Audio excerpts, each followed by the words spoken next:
Friends, ഇന്ന് ചൂര മീൻ കൊണ്ടുള്ള ഒരു തട്ടിക്കൂട്ട് കറി വെച്ചാലോ.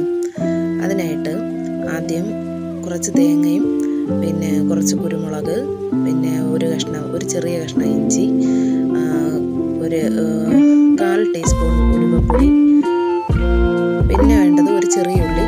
ഇത് ഇത്രയും കൂടെ ആയിട്ട് നന്നായിട്ട് വളരെ കുറച്ച് തേങ്ങ മാത്രം ഉപയോഗിച്ച് അരച്ചെടുക്കുക.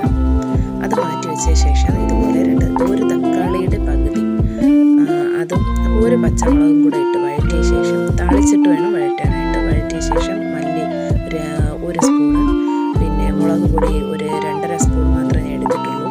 അപ്പോൾ ഇത്രയും കൂടെ ചേർത്ത് നന്നായിട്ടൊന്ന് വഴറ്റി കൊടുക്കാം.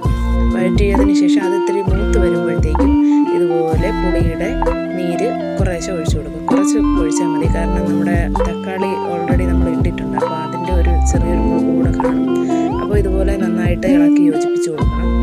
പിന്നെ ഇതൊന്ന് നല്ലവണ്ണം തിളച്ചതിന് ശേഷം മാത്രമേ നമ്മുടെ അരച്ച് വെച്ചിട്ടുള്ള തേങ്ങയുടെ അരപ്പ് അതിൽ ഒഴിക്കാവൂ. കാര്യം അത് നമ്മുടെ നാടൻ സ്റ്റൈലിലാണ് ഞാൻ ഈ മീൻകറി ഉണ്ടാക്കുന്നത്. നമ്മളെ ഇവിടെ എന്ന് പറഞ്ഞു കഴിഞ്ഞാൽ മല്ലി മുളകൊക്കെ ഇങ്ങനെ വറുത്തിട്ട് തേങ്ങയും ബാക്കിയുള്ള സാധനമെല്ലാം പച്ചയ്ക്ക് അങ്ങനെ അരച്ച കറിയാണ്. ഇത് ഒരു വേറെ രീതിയിൽ വെച്ചിട്ടുള്ളതാണ്. അപ്പോൾ ആവശ്യത്തിനുള്ള ഉപ്പും ചേർത്ത് ഇളക്കി കൊടുക്കുക. ഇതിൽ കുറച്ചുകൂടെ വെള്ളം ചേർത്ത് കൊടുക്കണം. മീൻ നന്നായിട്ട് കുക്കാവാനുള്ള അത്രയും വെള്ളം കൂടെ ഇതിൽ ചേർത്ത് കൊടുക്കണം.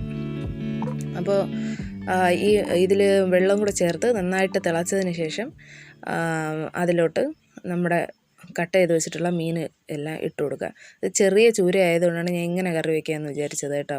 അപ്പോൾ ഇതിൽ മസ്റ്റായിട്ടും ചേർക്കേണ്ട ഒരു പ്രത്യേകിച്ച് ചേർക്കേണ്ട സാധനം എന്ന് പറഞ്ഞാൽ ഒരു സ്പൂണ് കുരുമുളക്, പിന്നെ നമ്മുടെ ഒരു പീസ് ഇഞ്ചി, ഉലുവ, അതൊക്കെ ഓർമ്മിച്ചോളണം. മഞ്ഞൾപ്പൊടിയും വേണം. ഇതെല്ലാം കൂടെ ചേർത്തിട്ട് വേണം അരച്ച് നമ്മൾ ഈ അരപ്പിലോട്ട് ചേർക്കേണ്ടത്. അങ്ങനെ ഇത് നന്നായിട്ട് തിളച്ച് ഇതുപോലെ വറ്റിച്ചെടുക്കണം. അപ്പം നല്ല ചുമന്ന് വരുമ്പോൾ കറി റെഡി ആയിട്ടുണ്ട്. ഇഷ്ടപ്പെട്ടാൽ ലൈക്ക് ചെയ്യണം, ഷെയർ ചെയ്യണം, സബ്സ്ക്രൈബ് ചെയ്യണം പ്ലീസ്. Bye bye.